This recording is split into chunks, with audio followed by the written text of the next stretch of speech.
तू क्या है कर रही है? पांडरा रसा बना के रख, बाद में भरत की खिटखिट खिटखिट नहीं चाहिए क्या?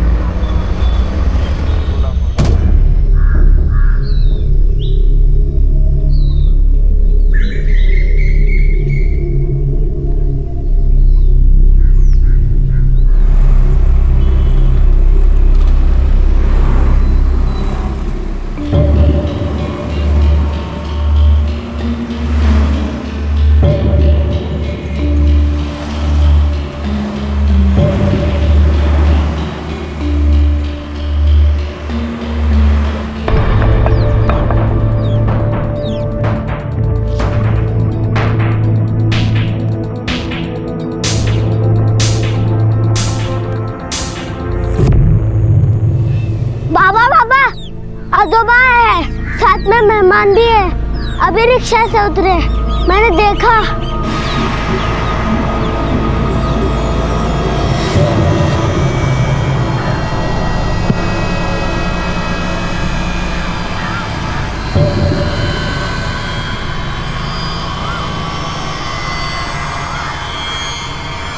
₹40 हो गए।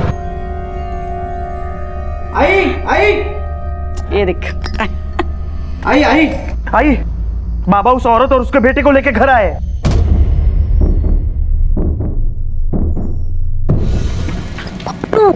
पीछे वाले दरवाजे से जा, बीवा आजूबा को बुला के ला जा। आई, अगर तुमने अपनी उस सौतन का अंदर लिया ना तो देखना लाशें गिरेंगी। आओ एक बार फिर से सोच लो, ऐसा घर में जाना ठीक होगा क्या? सब लोग क्या कहेंगे? मुझे बहुत डर लग रहा है। क्यों डर रही है तू? हाँ?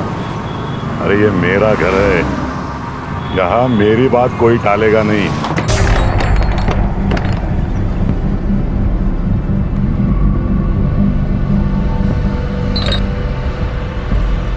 मुक्ता, भरत, दरवाजा खोल दो वरना अच्छा नहीं होगा। अरे तुझे किसने कहा दरवाजा खोलने के लिए? श्रीधर के कम था 50% का हिस्सेदार, ये और एक बार इस पकड़ के लाए। मेरी जान चली जाएगी ना तो भी मैं इसे घर में घुसने नहीं दूंगी। मुक्ता, मैं कह रहा हूं दरवाजा खोल दो वरना अच्छा नहीं होगा। मैं दरवाजा तोड़ दूंगा। अरे क्या लड़कियों जैसे खेल रहे हो? कुछ जान नहीं इसमें। नीचे गिरा उसको, गिरा, दबा उसको, दबा दबा। क्या खेल रहे हो तुम लोग? नीचे दबा उसको, दबा। तुम्हें क्या लगता है तुम लोग दरवाजा नहीं खोलोगे तो हम लोग के अंदर नहीं आएंगे क्या? बाबा जाने दो, हमें पता था ये लोग हमें अंदर नहीं आने देंगे। जाने दो ना, हम चले जाते हैं। आप आपकी तबीयत खराब करके मत लीजिए, मत चिल्लाइए। कहीं नहीं जाओगे तुम लोग, ये मेरा घर है, यहाँ सिर्फ मेरी मर्जी चलती है। देखता हूँ कैसे नहीं खोलते ये दरवाजा। खोलो!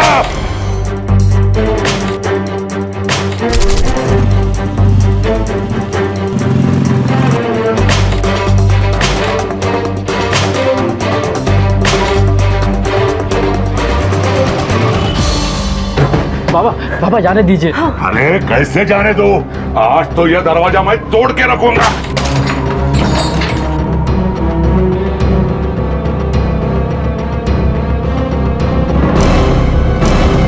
बाबा, ये लोग हमारे घर में नहीं आ सकते। ये तेरा नहीं, ये मेरा घर है। यहाँ तू भी मेरी मर्जी से और ये भी मेरी मर्जी से। चल गा। नहीं, ऐसे नहीं जाने दूंगी। ऐसे कैसे जाओगे? चल, मैं बोल रहा हूँ, कोई नहीं रोकेगा मुझे। छोड़ मेरे को।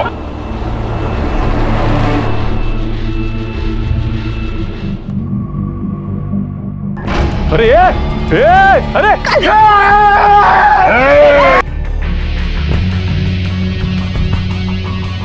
श्रीधर रुक जा, इससे मुसीबत और बढ़ेगी। नहीं काका, मैं आज इस झगड़े की जड़ को ही काट दूंगा। रुक जा भैरव, तू रुक्मिणी और रघु को लेकर अंदर जा, मैं संभालता हूँ इसे। चल चल चल, और सब लोग यही रखना, कोई आना नहीं।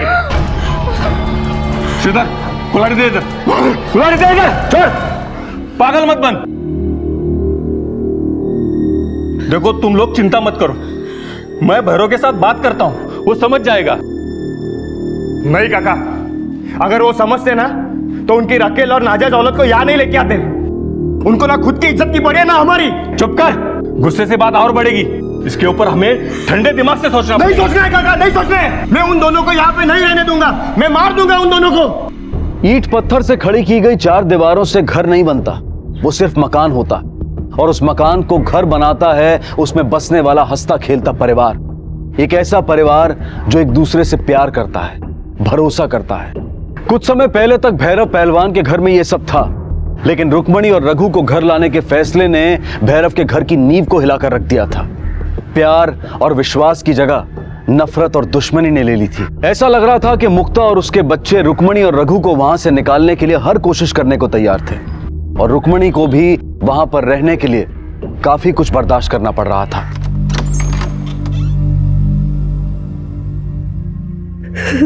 क्या हुआ, क्यों रो रही है? किसी ने कुछ बोला क्या? अरे कुछ बोलो भी, कैसे समझेगा?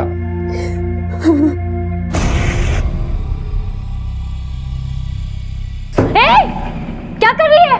बाबा तुम्हें घर में लाए हैं, इसका मतलब ये नहीं कि तुम कहीं पर भी घुसो। रसोई घर से दूर रहना, हम लोगों से भी, समझी क्या? चल जा। मुझे भूख लगी है, कल रात से। तेरी औकात भी नहीं है यहाँ खाना खाने की। चल निकल बाहर, जा और खुद का इंतजाम कर। चल निकल। कुछ भी दे दो, चक्कर आ रही है मुझे भूख से।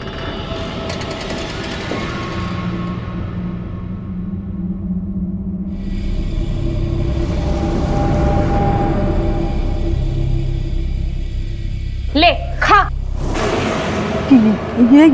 ये तो बासी। हाँ तो पुरान पोली बना के खिलाती हूँ तुझे।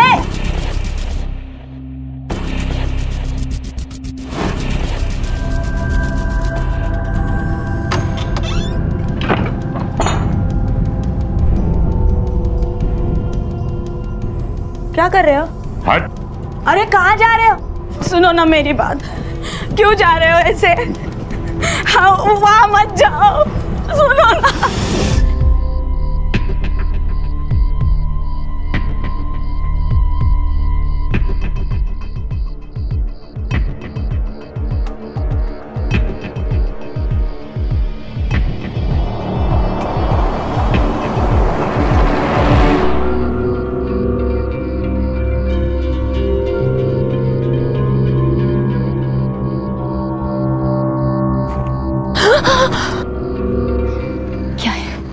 क्यों बुलाया तूने मुझे यहाँ? तुम लोग मेरे और मेरी आई के साथ जो कर रहे हो ना, अच्छा नहीं है। अरे इंसानों के संग ऐसा जानवर ऐसा बर्ताव करता है क्या कोई? अरे बर्ताव अच्छा नहीं तो चला जाना यहाँ से। क्यों आया तू यहाँ पे? तुझे मालूम नहीं था मैं यहाँ पे रह रही हूँ? अरे नहीं मालूम था, आई के कहने पे आया। अब समझ आ गया है ना? जा अपने आई को भी समझा दे, तुम दोनों का यहाँ ज्यादा दिन तक रहना ठीक नहीं है। मेरा देवर और पति तुम दोनों के टुकड़े करके इसी कुएं में डाल देगा, और किसी को कानो कान खबर तक नहीं मिलेगी, समझा?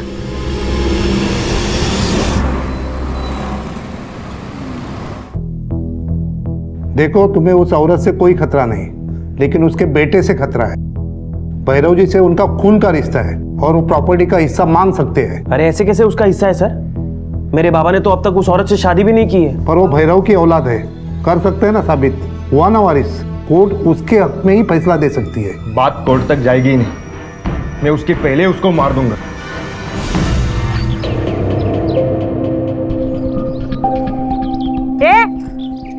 देख क्या रही है? कल रात को झूठा मूठा उनको रो के दिखाया तो मुझे छोड़ के तेरे पास आ गए। चल निकल, ये जो तेरे कपड़े हैं ना, तेरे कमरे में जाके सुखा। चल चल निकल। तेरी ऐसे हरकतों की वजह से वो तुझे छोड़ के मेरे पास आए होंगे। आई इसकी हिम्मत तो देखो, कैसे बकवास कर रही है। हमारे ही घर में रह के हम ही पे भौंक रही है। वाह, तुम दोनों मुझसे बहुत छोटी हो, जरा तमीज से बात करो। मैं तेरे साथ बात ही क्यों करे? चल निकल, अभी कैसे निकल मेरे घर से। मैं कहीं नहीं जाऊंगी, वो मुझे यहाँ लेकर आया। और तुम होती कौन हो? मैं इस घर की मालकिन हूँ, उसकी बीवी हूँ, उसके 2 बच्चों की माँ हूँ। निकल। मैं भी उसकी बीवी हूँ, उसके बच्चे की माँ हूँ। अच्छा सुना, मुझे खुद की जैसे रखेल बना रही है। अभी दिखाती हूँ तुझे, पकड़ के रखो इसे।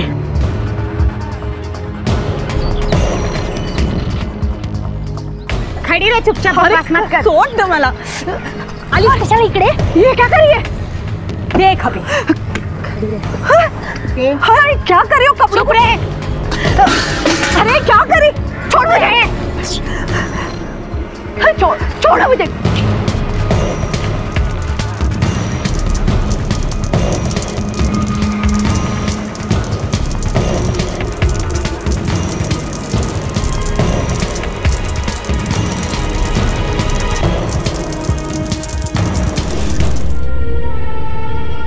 आई ये क्या कर रही है? हम अब यहाँ नहीं रहेंगे। आई भागना बेवकूफी है। सुन आई मेरी बात सुन। अरे पर रघु। आई बात सुन मेरी। आई मैं वकील के पास गया था, उसने मुझे बताया कि अगर मेरा बाबा के साथ खून का रिश्ता है तो जितना हक इस प्रॉपर्टी पे भरत और श्रीधर का है उतना ही हक मेरा भी है। अब समझिए आई, ये लोग हमसे इतना डरते क्यों हैं? क्योंकि उनको भी ये बात मालूम है और मुझे मेरा हक तभी मिलेगा जब हमारा यहाँ कब्जा हो। अगर हम घर छोड़ के गए ना तो एक फूटी कौड़ी नहीं मिलेगी। अब देखना आई, मैं मेरा और तेरे अनादर का बदला कैसे लेता हूं इनसे। जान का खतरा होने के बावजूद भी रघु और रुक्मणी ने भैरव पहलवान का घर नहीं छोड़ा, क्योंकि अब वो जान चुके थे कि जायदाद में उनका भी हिस्सा है और अगर उन्होंने वो घर छोड़ दिया तो हो सकता है कि उन्हें वो हिस्सा ना मिले। भैरव के अलावा उन दोनों को वहां पर कोई नहीं देखना चाहता था। हालात बद से बदतर हो गए थे। झगड़े अब षड्यंत्र की शक्ल लेने लगे थे और फिर एक दिन एक ऐसी घटना घटी जिसके बारे में शायद किसी ने भी नहीं सोचा होगा।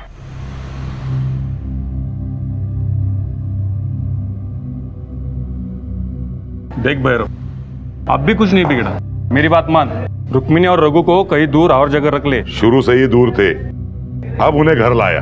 विवाह, रुक्मिणी मेरी पत्नी है और रघु वो तो मेरा खून है, बेटा है मेरा। अब मैं उन्हें अपने से दूर नहीं रख सकता।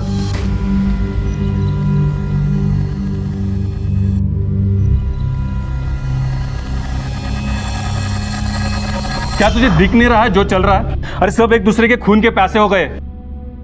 तेरे इस खून के चक्कर में ना कभी किसी का खून ना बह जाए। बाबा बाबा बाबा, आई कल रात से गायब है। कहीं उन लोगों ने मेरी आई को। सबसे आखिरी बार किसने देखा था उन्हें? साहब, वो रोज शाम को मंदिर जाती थी। कल भी मैंने उनको मंदिर जाते वक्त देखा, लेकिन उसके बाद तो नहीं देखा। कहाँ गई होगी, कोई अंदाजा? गई होगी काशी यात्रा पे। साहब झूठ बोल रहे हैं ये लोग। जब से बाबा हमें यहाँ लेके आए इन लोगों ने हमारा जीना हराम कर दिया है। अरे नहीं चाहिए हमें कुछ भी, मेरी आई वापस कर दो बस। साहब मुझे लगता है इन्होंने मेरी आई को मार दिया है। किस बिना पर ये इल्जाम लगा रहे हो तुम? क्या बात है? साहब 2 दिन पहले मैंने इनकी बातें सुनी थी। आई 10 दिन से ज्यादा हो गए उन लोग को यहाँ आए और ये लोग हैं कि जाने का नाम ही नहीं ले रहे। तुम जाने की बात कर रही हो, वो तो कुछ और ही सोच रहे हैं। क्या क्या सोच रहे हैं वो लोग? वकील से भी मिलकर आए हैं, रघु और उसकी माँ। आई दोनों सलाह कर रहे थे कि घर में कब्जा करके हिस्सा मांगेंगे और वकील ने कहा कि रघु भी वारिस है। उन दोनों को तो घर की धूल भी ना ले जाने दूं मैं। हिस्सा मांग के तो देखे, जहर दूंगी, दोनों को मार डालूंगी और पीछे वाले कुएं में फेंक दूंगी। सर, रुक्मिणी के बेटे रघु को परिवार पर शक है। उसका कहना है कि परिवार वालों ने उसे गायब किया। रुक्मिणी को गायब हुए अभी 2 दिन भी नहीं हुए हैं। हो सकता है कहीं चली गई हो किसी रिश्तेदार के पास। उसके फोन का स्टेटस क्या है? सर, फोन स्विच ऑफ आ रहा है। उसके फोन की लास्ट लोकेशन पता करो और उसकी फोटो आसपास के सारे पुलिस स्टेशन में भेज दो। Okay sir.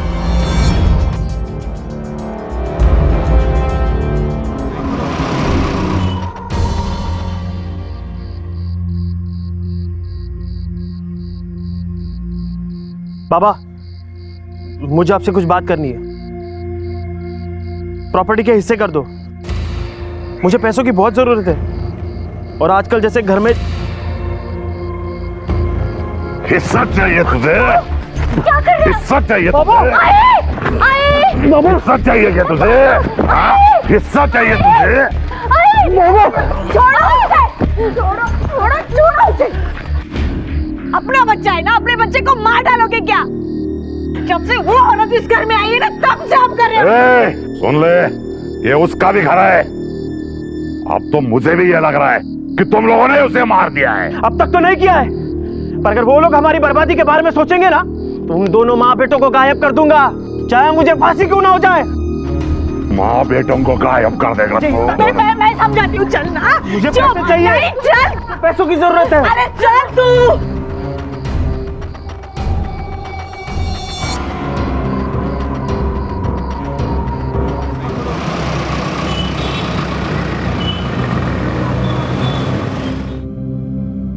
चिंता मत कर, मैंने अपने पट्टों को रुक्मिणी को ढूंढने के काम पे लगाया है। पुलिस भी ढूंढ रही है, मिल जाएगी वो, जल्द मिल जाएगी।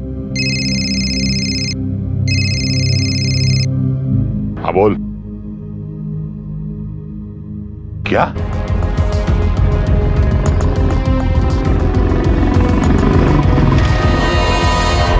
क्या हुआ था आपके साथ, कुछ याद है? हाँ सब, उस दिन मैं मंदिर से वापस आ रही थी, मेरा फ़ोन बज गया। किसी ने मुझे फ़ोन पे बताया कि रघु का रंकाले के पास एक्सीडेंट हो गया है। मैंने उसे उसका नाम पूछा तो उसने नाम बिना बताए फ़ोन काट दिया। मैं बहुत डर गई थी साहब। मैं रंकाले की तरफ भागी। मैं वहाँ से जा ही रही थी कि रघु, रघु, रघु।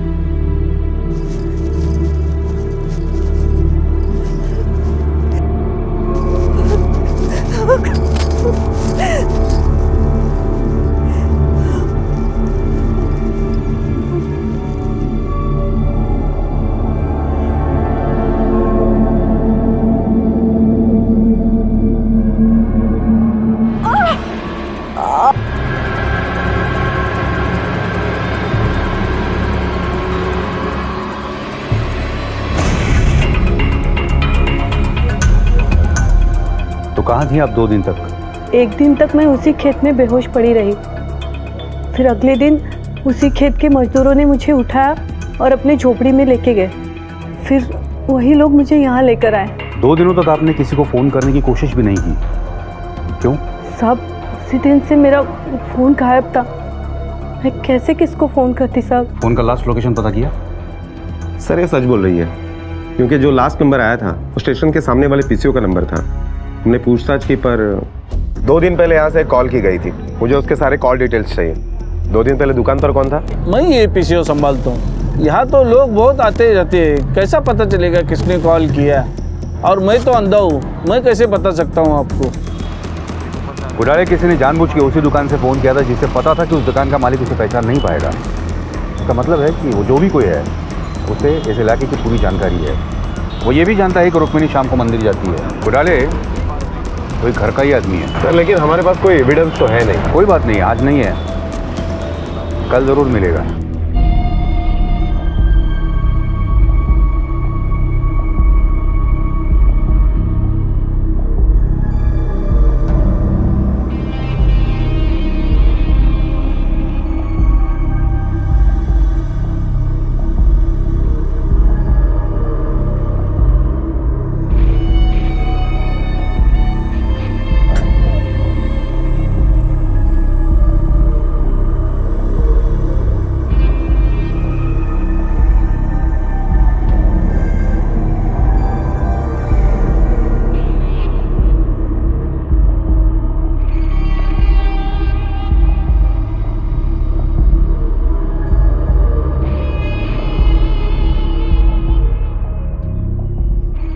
आजोबा, इससे क्या होगा? तेरी छोटी आजी को जिस भूत ने मारा ना, उसके लिए है। मतलब बाबा के लिए? तेरे बाबा ने मारा है छोटी आजी को? हाँ। तुझे कैसे पता?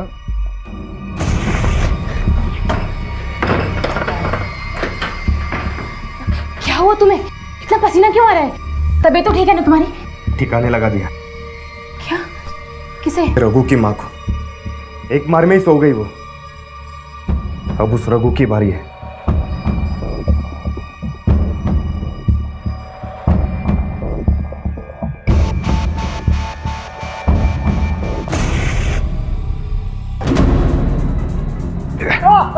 इतनी चर्बी चढ़ी है ना तो मुझसे लड़ना। उठ उठ। अरे क्या कर रहे हो? अरे छोड़ो उसे।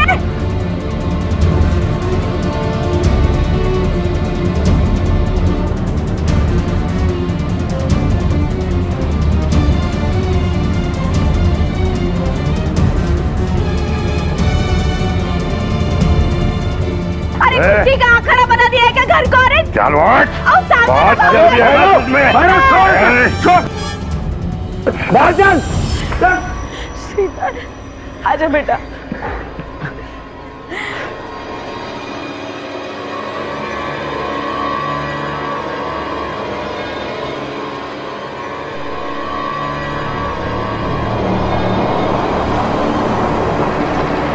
भैरव का घर अखाड़ा बन गया था। पहली बीवी और बेटे, दूसरी बीवी और बेटा, सब एक दूसरे के खून के प्यासे थे। रघु अपने अपमान के बदले के साथ साथ जायदाद में अपना हिस्सा भी लेना चाहता था, जो यहां से निकल जाने के बाद मिलना मुश्किल था। भैरव के लिए सभी अपने थे, लेकिन उसके ये अपने एक दूसरे की जान लेना चाहते थे। ये देखकर भैरव के सर पर दुखों का पहाड़ टूट पड़ा था। उसे समझ में आ गया था कि यहाँ पर रघु और रुक्मिणी की जान को खतरा है। उसने उन दोनों को इस खतरे से दूर रखने की कोशिश भी की, लेकिन रघु और रुक्मिणी ने ये घर छोड़कर जाने से इनकार कर दिया। लालच ने सबको अंधा कर दिया था और आखिरकार इसी लालच और अंधेपन में वो घटना घटी जिसका सबको डर था। सर ये तो भैरव पहलवान का बेटा है। कुछ मिला इसके आसपास? नहीं सर, मोबाइल पर्स वगैरह सब गायब है। शिंदे सर, इसका पंचनामा करो और बॉडी पोस्टमार्टम के लिए भेज दो, और आसपास के लोगों से पूछताछ करो, किसी ने शायद कुछ देखा हो। Okay sir. 4 दिन से तुम्हारा बेटा गायब था, तो तुमने मिसिंग कंप्लेंट क्यों नहीं दर्ज करवाई?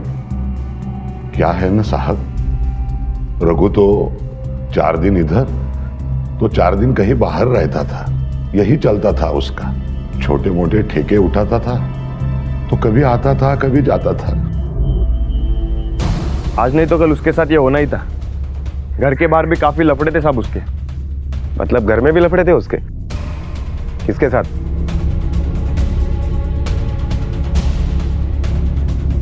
तुम्हारे मुताबिक वो लड़का कैसा था? गुंडा था वो, और उसके दोस्त लोग भी गुंडे थे। शायद किसी ने हाथ साफ किया होगा उस पर। मैं तो बाबा को हमेशा बोलता था उसको घर से निकाल दो, बड़ा ठेकेदार बने घूमता था वो।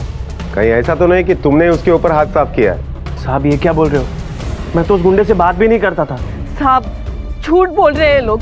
इन्होंने ही मारा है मेरे बच्चे को, पैसों के जायदाद के चक्कर में। इन लोगों ने मिलके मारा है मेरे बच्चे को, मार दिया है मेरे बेटे को साहब, मार दिया साहब। सर, रघु के पोस्टमार्टम के रिपोर्ट के मुताबिक रघु की मौत बॉडी मिलने के 4 दिन पहले ही हो चुकी थी, और 2 तारीख को 12 से 4 बजे के बीच में मौत हुई है सर। रघु के मोबाइल की कोई इन्फॉर्मेशन? नहीं सर, उसका मोबाइल 2 तारीख से बंद है, और रुक्मिणी का कहना है कि उसके घर वालों ने ही रघु का खून किया है। हाँ वो तो पता है। सारे घर वालों से पूछताछ करके पता करो कि 12 से 4 के बीच में कौन कहाँ था। Okay sir. हाँ सर, बरदा दुकान पे आते हैं, लेकिन श्रीधर बाबू कभी नहीं आते।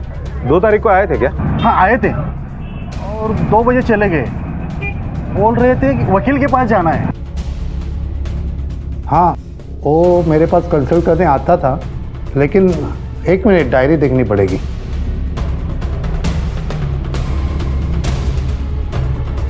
हाँ, लेकिन 2 तारीख को नहीं आए थे। चल बता, 2 तारीख को 2 बजे कहाँ था तू? साहब मेरी वकील के साथ अपॉइंटमेंट थी, मैं वहीं पे गया था। अब सच बता, तेरे वकील को पूछा था, तू वहां नहीं था। कहाँ था तू? साहब मैं वो बारी में तमाशा देखने गया था। चाहे तो वहाँ के मैनेजर को पूछ लो साहब। तो पहले झूठ क्यों बोला? साहब वो बीवी को अच्छा नहीं लगता मैं तमाशा देखने जाता हूँ, इसीलिए झूठ बोला। अब सच बता, रघु को किसने मारा? साहब वो श्रीधर ने मारा है उसको। तेरे को कैसे मालूम? सब क्योंकि मैंने उसकी बीवी को और रघु को साथ में देख लिया था। क्या बकवास कर रहा है? बकवास नहीं कर रहा हूँ, जो देखा वही बता रहा हूँ। और यहाँ मेरा गिरेबान पकड़ने से क्या होगा? हाँ, अगर करना ही है तो उस रघु का जाके कुछ कर। मैं अब उसकी गर्दन धड़ से अलग कर दूंगा। क्या बोला था तूने भरत को? गर्दन काट देगा तू रघु की? मार दिया ना तूने उसे? इस बात का दुख है कि मैंने उसे नहीं काट दिया, उसके पहले किसी और ने उसको मार दिया। सब मेरे घर पे मेरी बीवी के साथ वो तड़पा के मारने वाला था साहब। मैं उसको देख, खुदों के सच बताते नहीं तो अपने तरीके से निकालना हमें भी आता है। सब सच बोल रहा हूँ साहब, सच में मैंने कुछ नहीं किया। अब मैं घर पे ही था साहब, आप चाहे तो किसी से भी पूछ लो।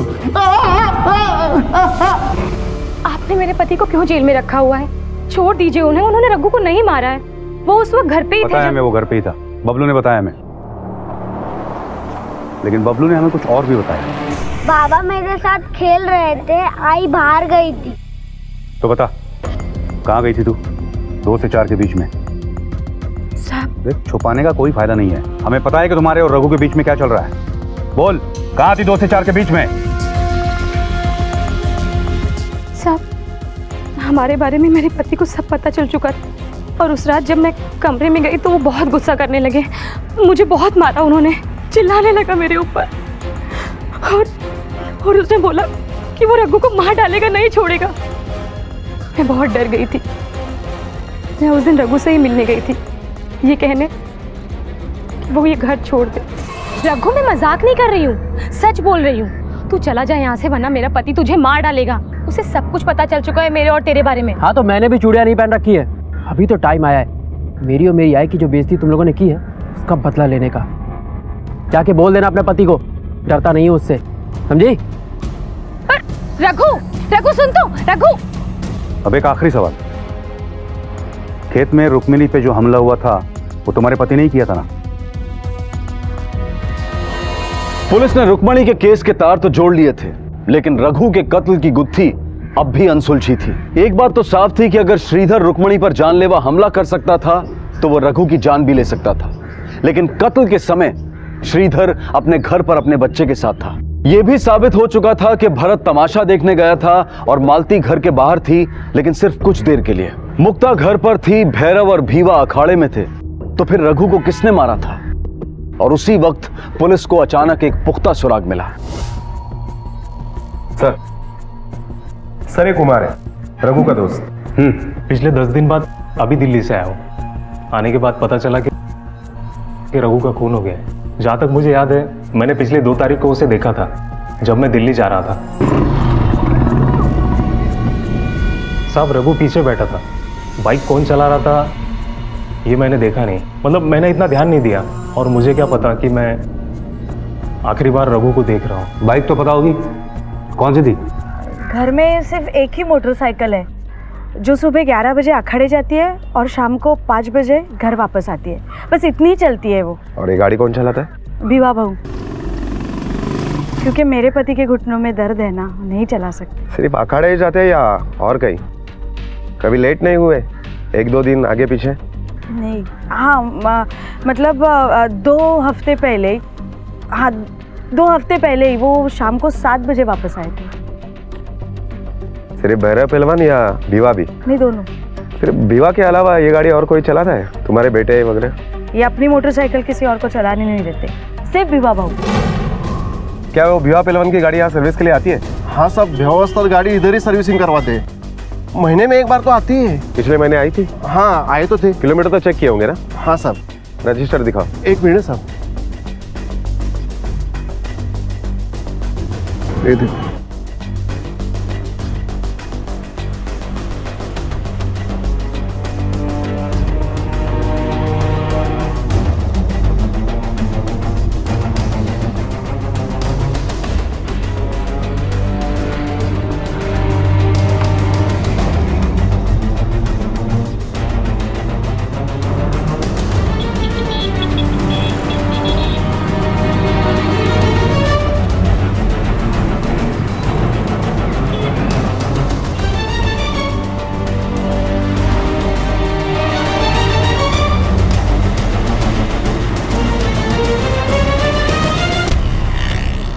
अखाड़े से घर की दूरी है 12 किलोमीटर, और शनिवार रविवार को छोड़ के महीने के हर दिन वो अखाड़े जाता है। का मतलब हो गया 22 दिन के हो गए 528 किलोमीटर्स, और मैकेनिक के रजिस्टर के हिसाब से बाइक चली है 586 किलोमीटर। उसने लगभग 58 किलोमीटर बाइक ज़्यादा चलाई है। और रघु की लाश अखाड़े से कितनी दूर पाई गई? 29 किलोमीटर सर। और बाइक चलाता है भीवा। बोलो, किसने मारा तुम दोनों में से? बोलना शुरू करो। देखो इंस्पेक्टर साहब, ऐसे आप जबरदस्ती हमसे कुछ भी नहीं बुलवा सकते। अगर मेरे पट्टों को पता चल गया ना तो ये पूरा पुलिस स्टेशन जला के राख कर देंगे। जलाएंगे? जलाएंगे? बता रहे हम बता रहे हैं। छोड़ दो हमें, हमको छोड़ दो।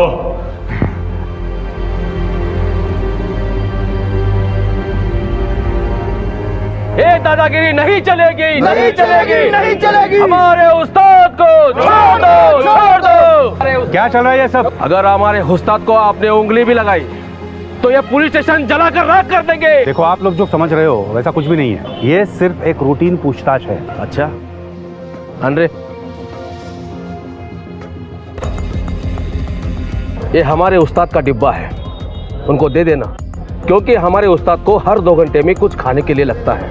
अगर नहीं मिला तो वो भड़कते हैं, इसलिए पहुंचा देना। ठीक है, हम उन्हें दे देंगे, आप फिक्र मत कीजिए। अरे तुम लोग जो ये खाना खा रहे हो वो मेरा खाना है। अरे भूख लगी है मुझे, मेरा खाना मुझे दे दो। माधव को बुला खाना खाने के लिए। हाँ। अरे क्या कर रहे हो तुम लोग? अरे मेरे पट्टों ने मेरे लिए भेजा हुआ खाना है। अरे भूख लगी है मुझे खाना दे दो। चुप रे।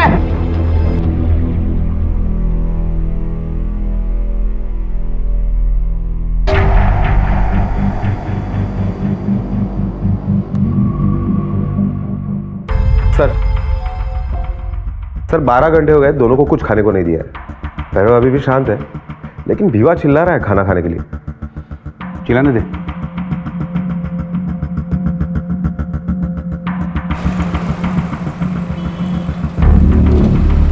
खाना दे दो। सुना ने, खाना खा लो। अरे ये मेरा खाना है। अरे दे दो मुझे खाना। अरे खाना दे दो मुझे, खाना दे दो। अरे और भूखा नहीं रह सकता, खाना दे दो मुझे।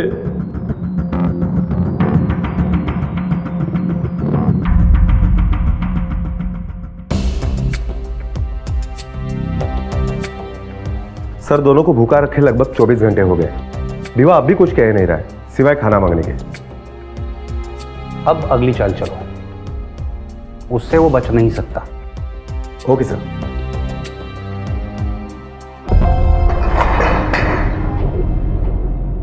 चलो चलो बाहर चलो। तुम्हें छोड़ देते हैं, तुम्हारी जमानत हो गई। क्या? अरे साहब, उसे क्यों छोड़ रहे हो? मुझे क्यों यहाँ पे रखा है? मुझे भी छोड़ दो साहब। अरे उसके घर वाले हैं, उन्होंने जमानत दे दी, इसलिए छोड़ रहे उसे। तुम्हारा कौन है? तुम सड़ो यहीं पर भूखे, और 2 दिन तक तुम्हें खाना नहीं मिलेगा। अरे भैरव, कुछ खाएगा? अरे भैरव के लिए कुछ लेके आओ। अरे साहब, मैं बता दो खून किसने किया है साहब, मुझे खाना दे दो। मैं बता दो खून किसने किया है साहब, मुझे खाना दे दो।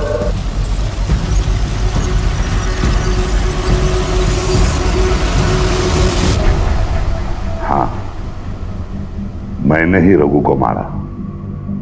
मैं उसे घर लाया था, मेरे बच्चे मेरे खिलाफ हो गए थे। जिस दिन मुझे पता चला कि श्रीधर ने रुक्मिणी को मारने की कोशिश की, तब मैं डर गया था साहब। अगर मैं रघु को नहीं मारता तो भरत या श्रीधर उसे मार देते। मुझे लगा कि रघु को मारकर मैं अपने दोनों बेटों को बचा लूंगा, इसलिए मैंने उसे अखाड़े बुलाया और जंगल की तरफ ले गया।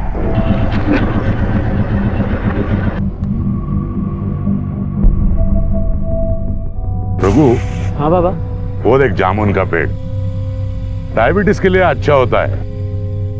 तेरी आई के लिए लेके जाएंगे। तू एक काम कर, तू जामुन तोड़, जब तक मैं एक गाड़ी लगा कर आता हूं। ठीक है बाबा।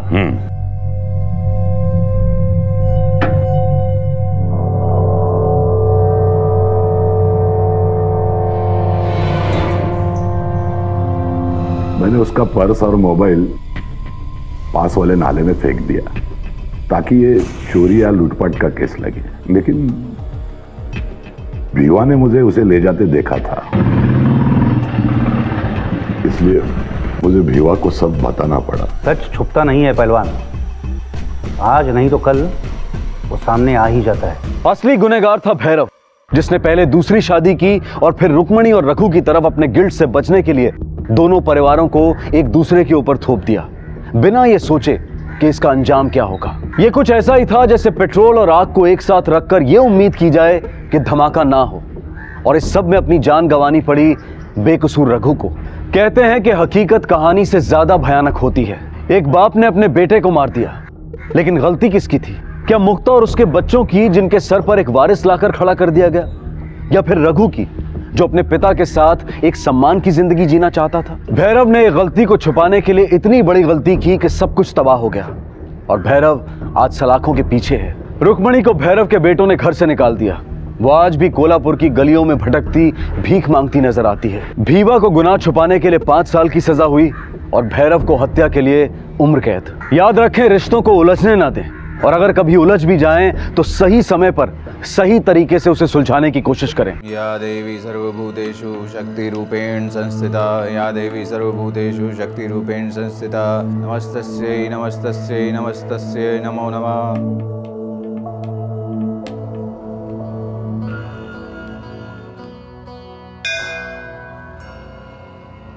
ओ माँ, हमने अपना सारा जीवन आपको अर्पण किया, आपने हरदम हमारा मार्गदर्शन किया, पर ऐसा क्यों किया माँ? माँ, अब भी जो भी होगा आपके आदेश से ही होगा।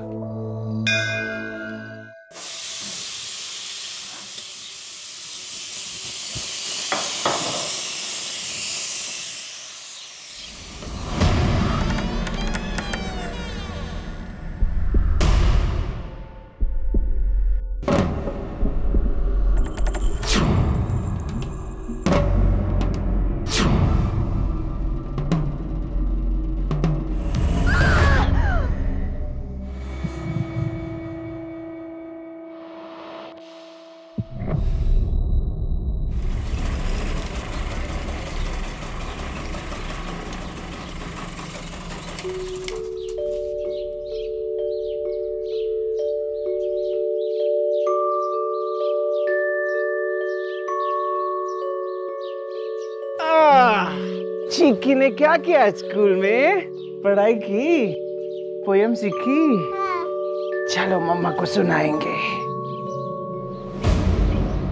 मौली, चिक्की एक मिनट, मम्मा किधर गए? मौली,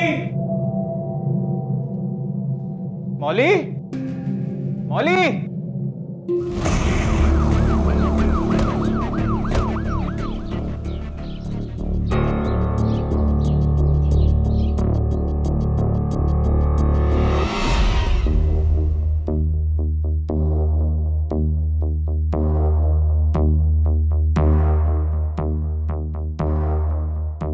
खोपड़ी फोड़ दिया सर, लगता है पीछे से वार किया है। सर, बॉडी इस कंडीशन में?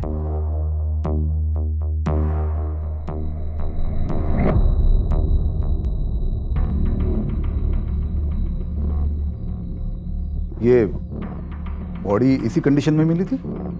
ना, हमने इसे ऐसे लिटाया मारने के बाद। मतलब तुमने मारा इसे? हमने मारा मौली को। क्यों? देवी का आदेश। क्या पंडित, तुम्हारा दिमाग खराब हो गया क्या? माथा खराब हो गया, इसीलिए मारा।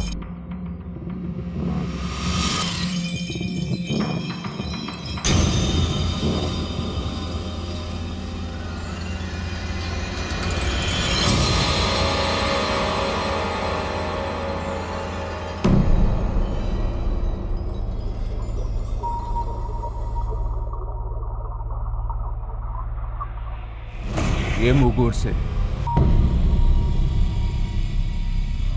फॉरेंसिक टेस्ट के लिए भेज दो लैब। ये फुटप्रिंट, इसे एनग्रेव करो। सर, बाहर गार्डन में चप्पल के निशान मिले सर। चलो।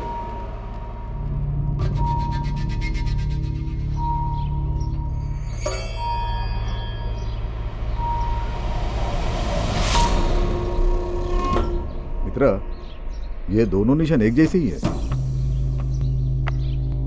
हाँ? ठाकुर मशाई को क्या हुआ? पीछे हटो अभी।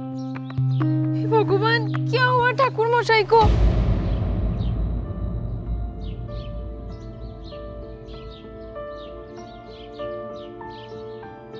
ठाकुर मशाई, ये सब क्या हो गया?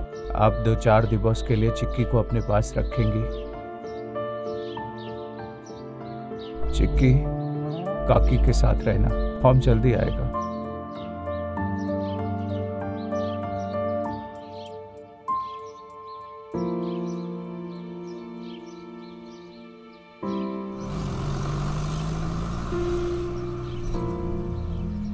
बड़ी विचित्र बात है, 7 जन्मों तक जिसका साथ निभाने की कसमें खाई, उसी की हत्या कर दी और फिर पुलिस के सामने अपना गुनाह भी कबूल कर लिया। देखने में तो ये केस बड़ा आसान सा लग रहा था, मगर जरा सोचिए कि कोई अपनी बीवी का कत्ल क्यों करेगा, एक मासूम बच्ची को उसकी मां से जुदा क्यों करेगा, और फिर कत्ल करने के बाद उसे छुपाने की बजाय सारी दुनिया के सामने कबूल क्यों करेगा। ऐसा क्या हुआ एक पति पत्नी के बीच कि जिसने एक अच्छे खासे धर्म कर्म करने वाले इंसान को हत्यारा बना दिया।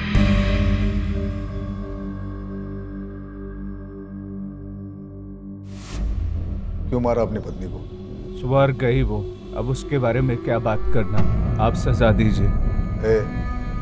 ज्ञान नहीं, जवाब चाहिए। क्यों मारा उसे? भगवान, सुन छो, हमारा व्यथा इनको कथा लगता है। की बोलबो?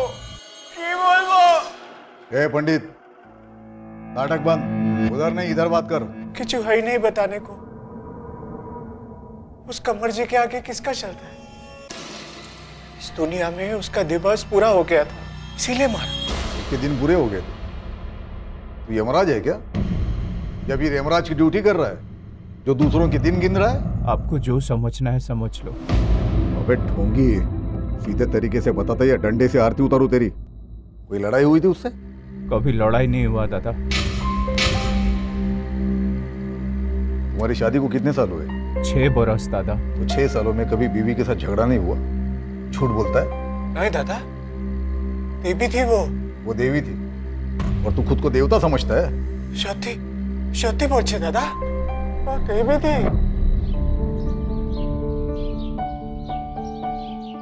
अरे तुम लोग बातें ही करते रहोगे या काम भी करोगे? बहुत काम है। तुम्हारे दादा को तो देखो, क्या गाना गा रहे हैं।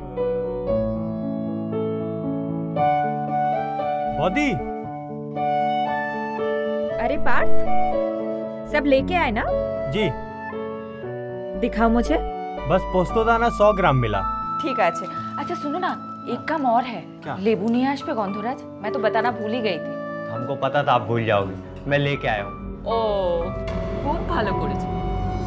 अच्छा संदेश लेके आए हो? हाँ सब लेके आए। हाँ अच्छा सुनो, संदेश आ गए हैं, एक राउंड हो जाए। अरे शुभ काम में देरी क्या, हमसे शुरुआत कीजिए। हाँ घोष बाबू।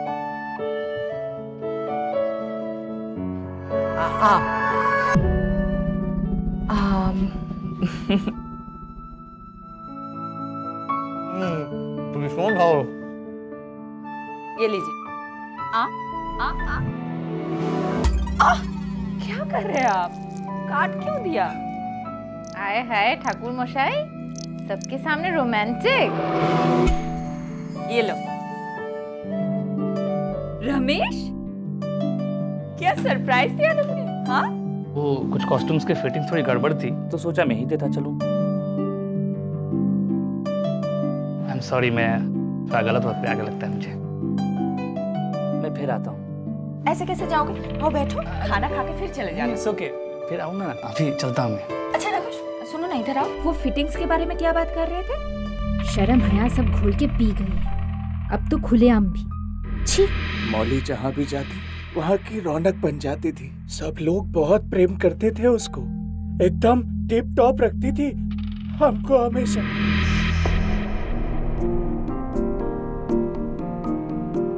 हम आता है। ए सुनो, 1 मिनट। अरे क्या कर रही हो? ऐसे ही जाएंगे आप? अरे बाबा, उधर पूजा में देर हो रहा है। ठीक है बाबा, करा लेना पूजा। যাও आप जाओ जाओ। ये क्या किया? ठीक করেছি আমি। लोग की बोल बिशोती? बीवी कैसी है? पति का ख्याल भी नहीं रखती। एक काम करो, अंदर जाओ और अच्छा कुर्ता पहन कर आओ। अरे हमारे पास नहीं है और कुर्ता। प्लीज जाओ जाओ। उस दिन हमने क्या कह दिया? एक सप्ताह बाद ही। चिकी কি করছিস? এলো देखो। अरे ये क्या ले आई? तुम ही ना सवाल बहुत करते हो, खोल के तो देखो। इतना महंगा? जाओ जाके पहन के दिखाओ, जाओ जल्दी से जाओ जाओ जाओ जाओ। चिकी मम्मा देखो क्या लेके आई है। वो सर्दी वाली रात में किधर तो चली गई थी।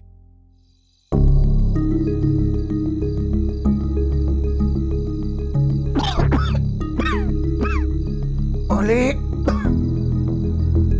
मौली मौली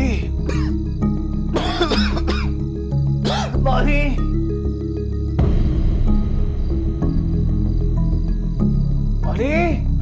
मौली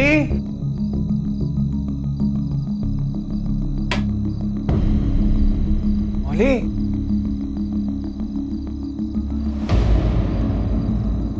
मौली मौली मौली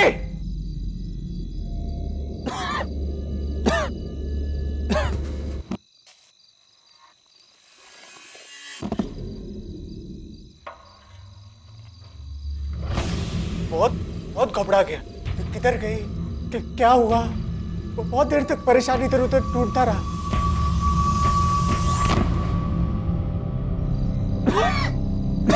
क्या कर रहे हो यहाँ? मौली तुम इतनी रात को दवाई लेने क्यों गया था? तुमको पता है बुखार से कैसे तप रहे थे तुम? अच्छा दिखाओ मुझे, ये देखो अभी भी तप रहे हो।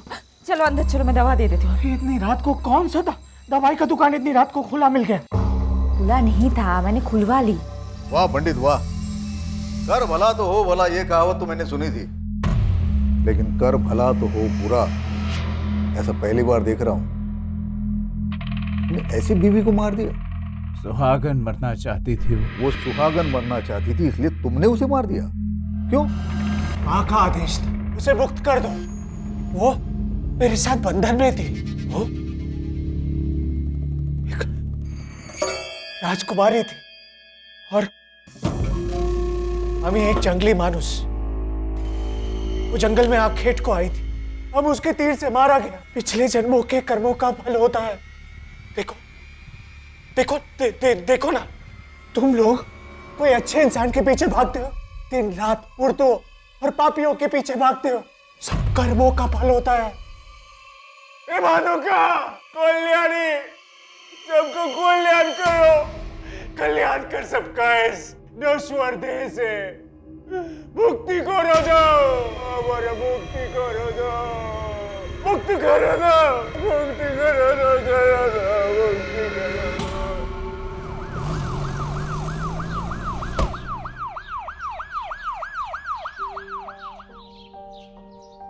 बेटा आप यहाँ पे क्या कर रहे हो? मुझे मम्मा के पास जाना है। चिक्की क्या हुआ बेटा? हाँ क्यों रो रही हो? नहीं रोते नहीं। हाँ शोभिता जी हमें आपसे कुछ पूछना है। जी आप पंडित जी को कब से जानती हो? 10-12 सालों से जानती हूँ साहब, बहुत ही अच्छे इंसान है। हमें तो पागल लगे। नहीं साहब, कैसी बातें कर रहे हैं आप? वो बिल्कुल पागल नहीं है, वो तो काफी धार्मिक और सुलझे इंसान है। सुलझे दिमाग के है, इसीलिए तो मर्डर कर दिया, वो भी खुद की बीवी का। नहीं साहब, ऐसी बात नहीं है। वो तो छोटी जगह के सीधे साधे इंसान है। और मौली कोलकाता की तेज लड़की, उसकी तो चाल चलन भी ठीक नहीं था। चाल चलन मतलब? उसका तो कईयों के साथ चक्कर था साहब। अब आप ही बताइए साहब, अगर चक्कर नहीं होता तो कोई भी औरत अपने बीमार पति को घर छोड़ के रात को किसी को बिना बताए कहीं जाती है क्या?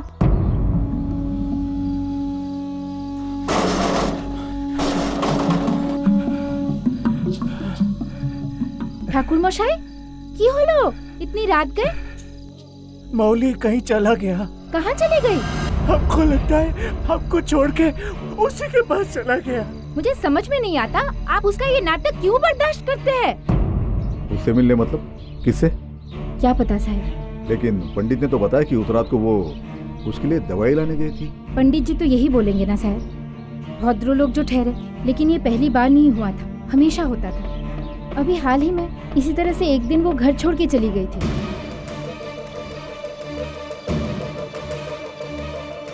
पंडित जी को पूछा तो उन्होंने बताया कि उस रात वो घर लौटी ही नहीं। उसके बाद मैंने मौली को कई दिनों तक घर से बाहर जाते हुए नहीं देखा। वो क्या था? वो तो पता नहीं साहब।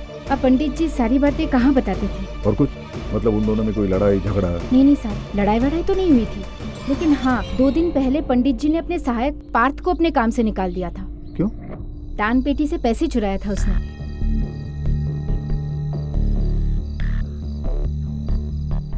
ये पार्थ कहाँ रहते हैं? पता नहीं साहब, मौली को पता था। वही उसे कहीं से उठा के लाई थी। ठीक है, दास को बोलो पंडित के घर से जो फोटो बरामद की है उसमें से पार्थ की फोटो फाइंड आउट करो। खबरियों को बोलो ढूंढे इस पंडित की चेहरे। मुझसे तो आप पूछिए ही मत। मोहल्ले के सारे मर्दों को घुमाती थी और मेरे हस्बैंड के साथ तो ऐसे गिटपिट करती थी मानो मेरा नहीं उसका हस्बैंड हो। घोष बाबू आप नहीं हो ना, हाथ सीधा रखिए ना। 24।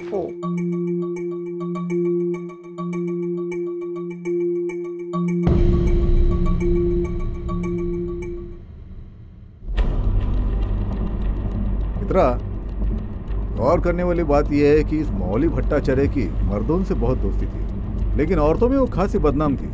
सर, हो सकता कि वो इन औरतों की जलन हो, या फिर सही मायने में मौली भट्टाचार्य के साथ किसी मर्द का संबंध रहा होगा, जिसके कारण पंडित ने उसे मार दिया, लेकिन अभी एडमिट नहीं कर रहा है। हाँ, बिल्कुल हो सकता है, लेकिन कानून हो सकता है इस बात को नहीं मानेगा।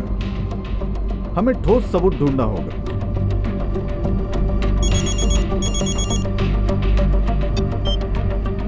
हेलो, हाँ डॉक्टर साहब बोलिए। इंस्पेक्टर, विक्टिम की डेथ एक हैवी ऑब्जेक्ट से सर के पीछे वार करने से हुई। गांव में हमें मसाले के ट्रेसेस मिले। जैसे मैं कह सकता हूँ कि मर्डर वेपन एक ग्राइंडर स्टोन है। क्या बात कर रहे हैं? ये कैसे पॉसिबल हो सकता है? पंडित ने खुद कबूल किया है कि वॉशिंग स्टिक से उसने मर्डर किया है। नहीं इंस्पेक्टर, ऐसा नहीं हो सकता। घाव बहुत गहरा था और ऐसा घाव किसी वॉशिंग स्टिक से नहीं हो सकता। हाँ, मर्डर करने के बाद स्टिक पे ब्लड लगाया गया था। एक बात और इंस्पेक्टर, विक्टिम का कुछ दिनों पहले हाथ भी फ्रैक्चर हुआ था, जो पूरी तरह से ठीक नहीं हुआ अब तक। ओके। अब तक पुलिस सत्यम की बात पर कहीं ना कहीं यकीन कर रही थी, लेकिन पोस्टमार्टम रिपोर्ट ने इस केस की पूरी धारणा ही बदल दी। अब पुलिस को लगने लगा कि सत्यम झूठ बोल रहा था, क्योंकि सबूतों का इशारा था कि कातिल कोई और ही था। लेकिन अगर ऐसा था तो सत्यम झूठ क्यों बोल रहा था? झूठ? आप क्या कह रहे हैं? हमने कुछ झूठ नहीं कहा। पंडित, मर्डर मुगुर से नहीं किसी और चीज से हुआ है। इसका मतलब यह है कि तुम किसी को बचाने की कोशिश कर रहे हो। किसको? पंडित, सीधे सीधे बताता है या पूजा करो तेरी? आप लोग क्यों कूरेद रहे हो एक ही बात को? हमने कहा ना हमने मारा है उसको। क्यों हमारा इज्जत का झालमुड़ी बना रहे हो? मतलब? पता नहीं।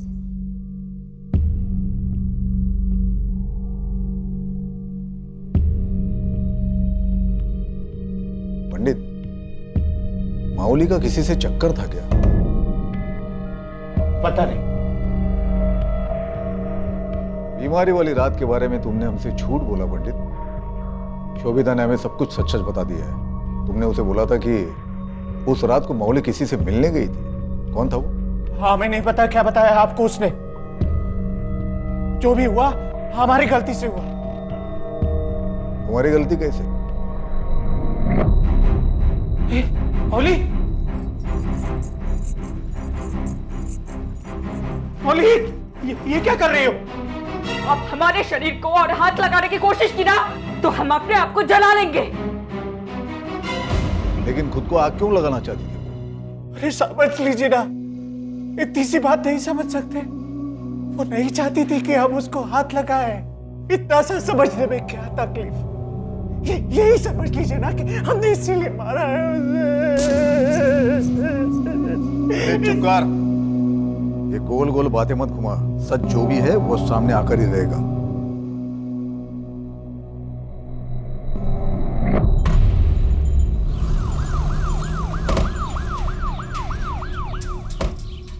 घर का एक एक कोना छान मारो। मर्डर वेपन मिलना चाहिए। जाओ।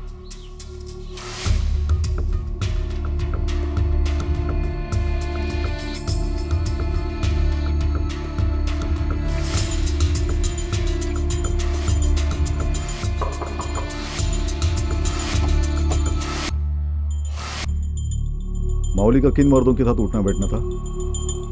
हमें ज्यादा तो कुछ नहीं मालूम, लेकिन वो एक आदमी के साथ घूमती रहती थी।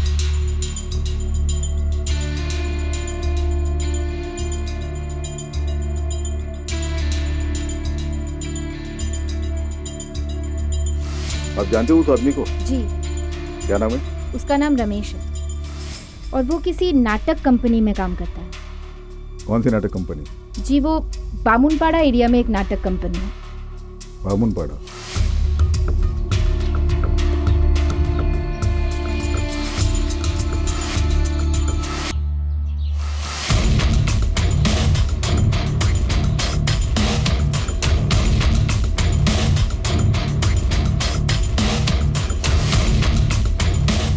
सर, घर के पीछे से बट्टा मिला सर, इस पर खून भी लगा हुआ है। इसे लैब भेज दो। मावली के घर से भी सिलबट्टा उठाओ, उसे भी लैब भेज दो। दोनों को मैच करके देखो। जी सर। चलो। अब पुलिस के सामने मौली की ऐसी छवि बनती जा रही थी जिसके संबंध कई पुरुषों से थे और उसने अपने पति को धोखा दिया था। अगर मौली के वाकई में किसी से कोई संबंध नहीं थे तो वो एक आजाद ख्याल की औरत थी जिसकी सोच उस समाज से आगे थी। लेकिन इन दोनों ख्यालों को अलग करने वाली लकीर काफी महीन होती है और देखने वाले की सोच पर भी निर्भर करती है। पुलिस थोड़ी कंफ्यूज थी लेकिन सच की तलाश में लगी हुई थी।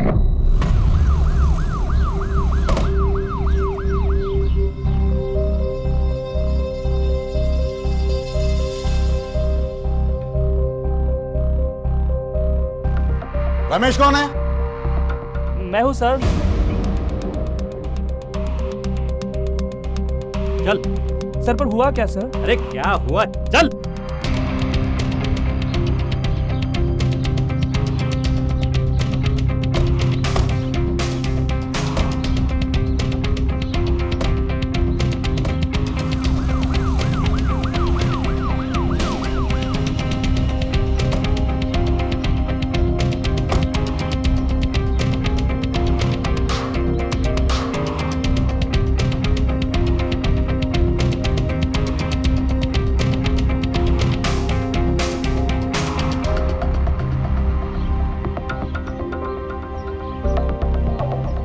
चल दरवाजा खोल।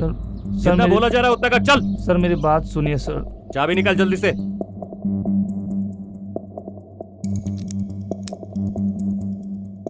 जल्दी खोल।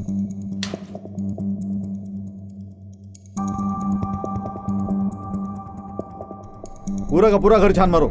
जी सर।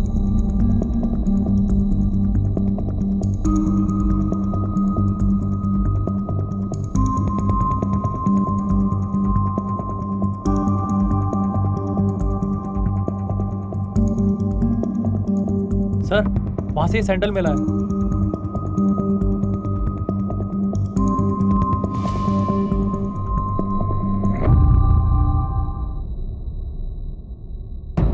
रमेश को अरेस्ट करने के बाद पुलिस ने फॉरेंसिक रिपोर्ट का इंतजार किया जिसने यह साबित कर दिया कि रमेश की चप्पल के निशान मौली के घर में मिले निशान से मैच करते थे। सत्यम ने अपराध स्वीकार तो किया था लेकिन अब वो झूठा साबित हो गया था और पुलिस को उसे छोड़ना ही पड़ा।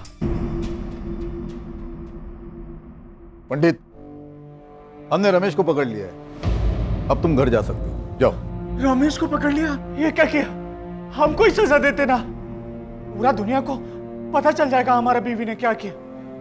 हमारा खानदान का नाम खराब हो जाएगा। दादा दादा नहीं। बस करो, आप जाओ यहाँ से। हमारा खानदान बदनाम हो जाएगा। जाओ पंडित, जाओ यहाँ से, जाओ।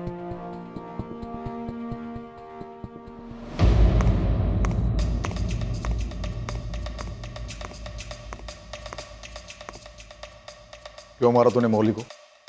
सर ये सब आप मुझसे क्यों पूछे? जाकर उसके पति से पूछिए ना। मैंने मौली को नहीं मारा। अब समझ में आया मेरा सवाल? सीधे सीधे बता दो। सर मुझे कुछ समझ में नहीं आ रहा है कि आप क्या पूछ रहे हैं और ये सब कैसे हो गया। ग्रेट, मान ली तुम्हारी बात। तो अब ये बताओ, ये तुम्हारा चप्पल वहां पर क्या कर रहा था? इसके निशान पाए गए वहां पर? मोबाइल की लोकेशन बता रही कि उस वक्त तुम वहां पे थे।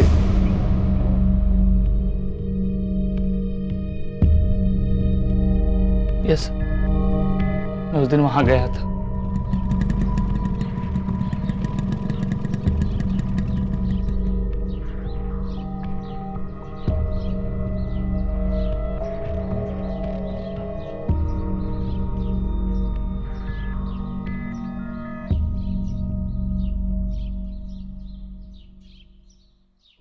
मौलिदी, मौलिदी,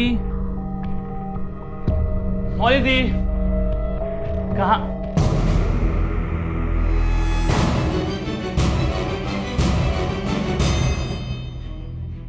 मैंने अपनी मौलिदी को नहीं मारा।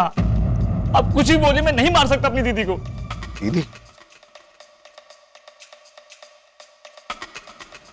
मौलिदी मेरी बड़ी बहन के समान थी सर।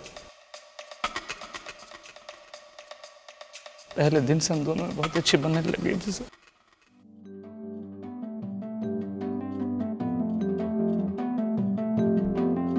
रमेश, मुझे तुम्हारे कॉस्ट्यूम्स के लिए मेजरमेंट्स लेने हैं। बाद में नहीं हो सकता, मैं रिहर्सल कर रहा हूँ। नहीं नहीं, अब भी लेने हैं, नहीं तो धनुष सर मुझ पर बहुत चिल्लाएंगे। चलो हाथ ऊपर करो। अरे ओके बहन जी। क्या बहन जी? चलो भैया जी, इस बहन जी की बात मानकर अच्छे से मेजरमेंट्स दे दो, नहीं तो ये बहन जी ना आपको यहाँ से वहाँ तक दौड़ कराएगा 3 बार। ठीक है? ठीक है, ले लो आप। और उस दिन का मजाक वाकई भाई बहन के रिश्ते में बदल गया सर। उसके बाद मैं कभी कभी मौलिदी को घर छोड़ने जाता था। कहानी नहीं, सच बता। सच कह रहा हूँ सर। मुझ पे शक क्यों कर रहे हैं? शक ही करना है तो उस सत्यम पे कीजिए ना। उस कमीने, उस ढोंगी सत्यम पे। वो एक नंबर का कमीना और शकी किस्म का इंसान है। अपने आप को पंडित कहता है, लेकिन उससे बड़ा ढोंगी मैंने आज तक कभी नहीं देखा। वो मौलिदी को जीने नहीं देता था सर, शक की वजह से। बात बात पे शक करता था। वो किसी से बात कर लेती थी तो उन्हें लगता था कि मौलिदी का उसे चक्कर है, और इसी शक की वजह से एक दिन गुस्से में आकर मौलिदी का उसने हाथ तोड़ दिया सर। पंडित ने उसका हाथ तोड़ा? फॉरेंसिक डॉक्टर भी कह रहा था कि हाँ सर, उसी ने मौलिदी का हाथ तोड़ा। एक बार 4-5 दिनों तक मौलिदी थिएटर में नहीं आई, और हमारे नए प्ले के कॉस्ट्यूम ट्रायल थे सर, तो उसके लिए मैं मौलिदी के घर गया।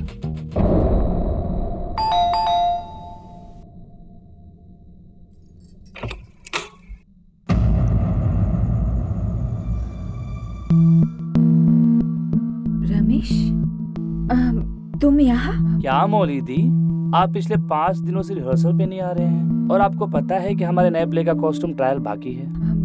वो रमेश, मैं नहीं कर पाई, मेरी तबीयत कुछ ठीक नहीं थी तो क्या हुआ आपको दी?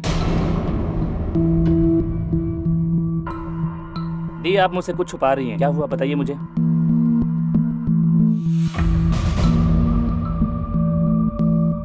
ये आपके हाथ में फ्रैक्चर कैसे? ये उसने किया ना? मौलिदी, आप कैसे इस जानवर के साथ रह लेती हैं? रमेश, वो कभी भी आ जाएगा, देख लेगा तो तमाशा हो जाएगा। प्लीज यहाँ से चले जाओ। नहीं नहीं, मैं आपको प्लीज नहीं, मैं ऐसे आपको दी।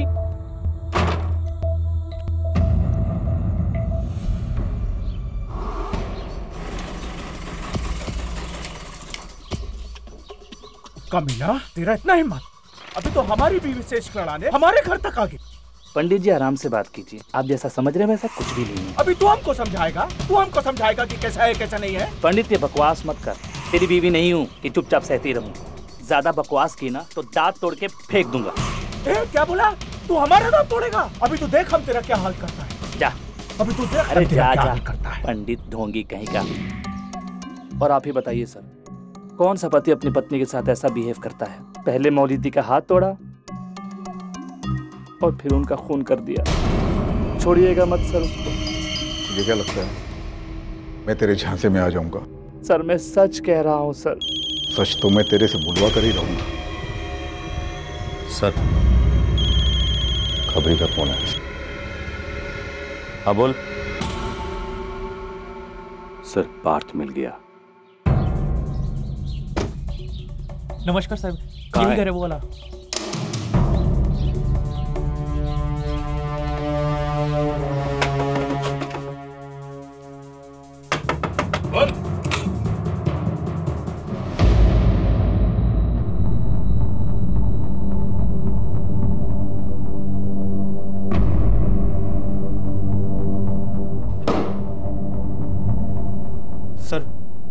सर हमने क्या किया है? हमें यहाँ पे क्यों लेके आए? माउली भट्टाचार्य की हत्या के सिलसिले में। मौली बाउदी का कत्ल हो गया? ए पार्थ, ज्यादा भोला बनने की कोशिश मत कर। तुझे क्या लगा तू कत्ल करेगा और भाग जाएगा और बच जाएगा? हमने कुछ नहीं किया सर पंडित जी ने जरूर कुछ किया होगा।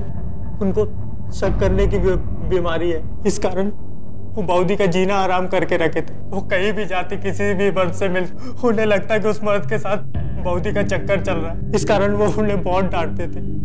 एक बार तो बाउदी उनके लिए नया कुर्ता लेकर आई।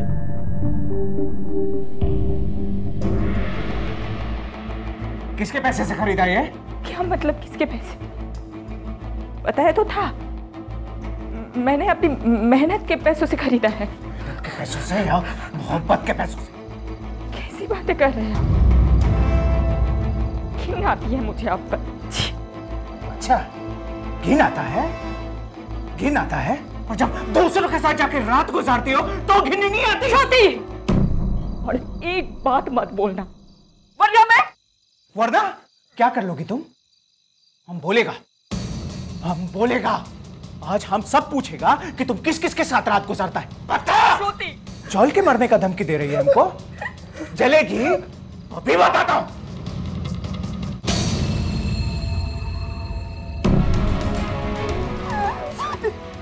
तुमने मुझे फिर से हाथ लगाया ना, तो आग लगा लूंगी मैं खुद को। आग लगने तक जिंदा बचेगी तब लगाएगी ना। अरे दादा क्या कर रहे हैं आप? छोड़ मुझे, नहीं तो तेरे को भी तोड़ के रख देगा। मुझे मंदिर में चोरी का इल्जाम लगाकर सबके सामने जलील करके निकाल दिया वहां से। फिर मैं वो जगह छोड़कर दूसरी जगह रहने लगा। अब आप ही बताइए सर, कोई मर्द अपनी पत्नी को इस तरह मारता है क्या? हैवान है साहब वो आदमी। लेकिन पंडित जी की नेबर शोभिता, वो तो कुछ और ही बता रही थी। वो कौन सा दूध की दुली है साहब, हर वक्त पंडित जी पर डोरे डालते रहती थी। पंडित जी जब बाउदी को ब्याह कर घर लेके आए थे तो सबसे ज्यादा दुख उसी को हुआ था। ये ऐसा तो नहीं कि तूने माउली का कत्ल कर दिया और रमेश को फंसाने के लिए उसके खिलाफ सारे सबूत वहां पर इकट्ठे करके रख दिए? सर, रमेश को तो हम अच्छे से जानते भी नहीं, एक दो बार बस मिले उससे। हाँ, बाउदी जब रमेश से मिलती थी तो वो बहुत खुश होती थी। तो फिर मर्डर वाले दिन तुम माउली के घर क्या कर रहा था? मुझे बाउदी की चिंता हो रही थी, मैं तो सिर्फ उनका हाल चाल पूछने गया था साहब, बस, और मुझे कुछ नहीं मालूम।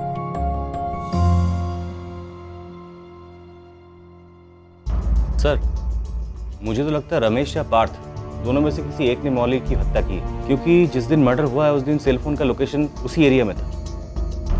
मित्रा, लेकिन एक तीसरा इंसान भी तो है, पंडित। पंडित? पर सर, पंडित तो उस दिन घर से लगभग 30 से 40 मिनट की दूरी पर मंदिर में पूजा कर रहा था और हमें वहां भी कोई सुराग नहीं मिला। मित्रा, मर्डर जहां हुआ वहां सील और बट्टा दोनों मिले। एक बात तो कंफर्म है, ये मर्डर बट्टे से ही हुआ। चलो हम ये मान के चलते हैं कि पंडित और माउली में झगड़ा होता है, फिर पंडित बट्टे से माउली का मर्डर करता है, फिर बट्टा फेंक देता है। तो अब सवाल ये उठता है कि पंडित के घर ये दूसरा बट्टा आया कहां से? सेकेंडली, रमेश और पार्थ ये दोनों अगर माउली का मर्डर करने के इरादे से माउली के घर में जाते हैं तो जरूर वो अपने साथ मर्डर वेपन कैरी करेंगे। सर, ऐसा भी तो हो सकता है ना, रमेश और पार्थ दोनों ऐसे ही गए हैं और वहां जाके ऐसा कुछ हो गया होगा जिससे कि वो लोग मौली को मारने को बाध्य हो गए हो। हाँ, ऐसा हो सकता है अगर माउली के मल्टीपल अफेयर्स हो तो। लेकिन रमेश और पार्थ ये दोनों का ये कहना है कि माउली एक डिसेंट लेडी थी। सर, फॉरेंसिक लैब से कॉल। स्पीकर फोन पे डालो।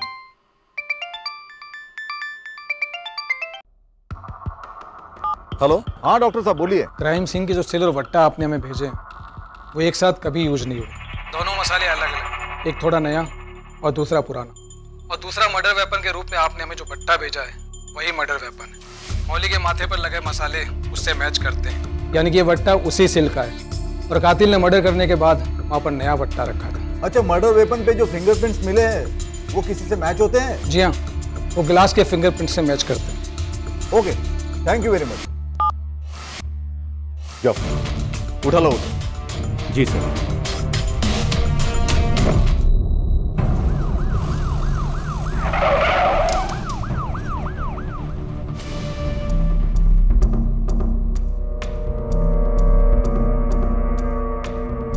मौली को क्यों मारा?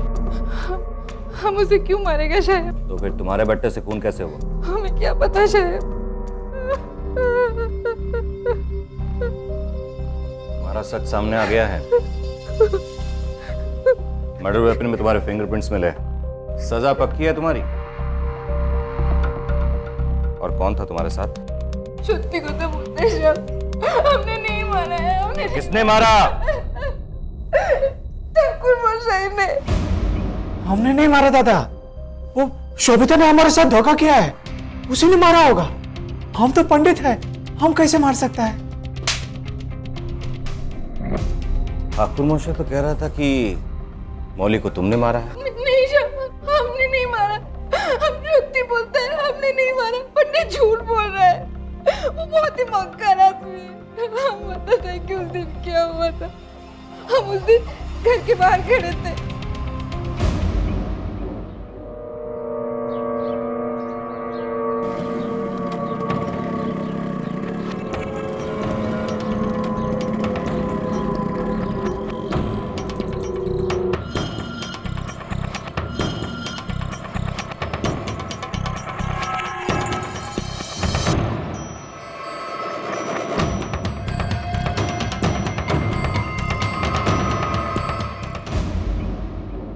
दूसरे दिन ये कांड हुआ। हम ही जानता हम नशा है कि ठाकुर मौसा ऐसा कुछ करेंगे। तुमने मर्डर करके शोभिता को बुला लिया, इतना चौंकने की जरूरत नहीं है। हमने मर्डर वेपन को शोभिता के घर के बैकयार्ड से बरामद कर लिया है और उस पर तुम्हारी और शोभिता के दोनों के उंगलियों के निशान पाए गए हैं। शोभिता के फिंगरप्रिंट्स तो हमने उसी दिन ले लिए थे। और दादा, इससे कैसे साबित होता है कि हमने मौली को मारा है? यहां पर सवाल सिर्फ हम करते हैं। ए ढोंगी, बंद कर तेरी नौटंकी। झूठ बोलकर बहुत गुमराह कर लिया तूने। अब सच बता, बता सच।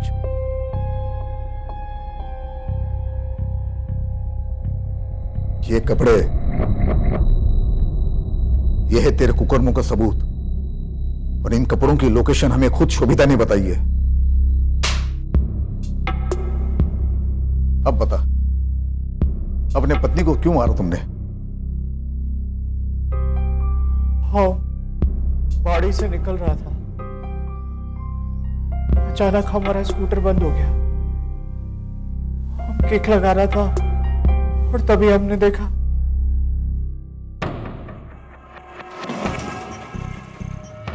मौली रमेश को फ्लाइंग किस दे रहा था। ये देख के हमारा खून खौल गया।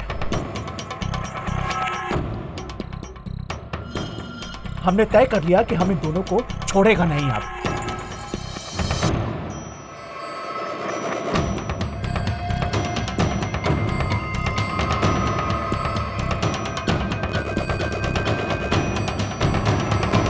तो मैंने निश्चय कर लिया था कि मैं अब उसे नहीं छोड़ूंगा। दूसरे दिन ही रोमेश घर आ रहा था तो मुझको मौका मिल गया।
श्रुति।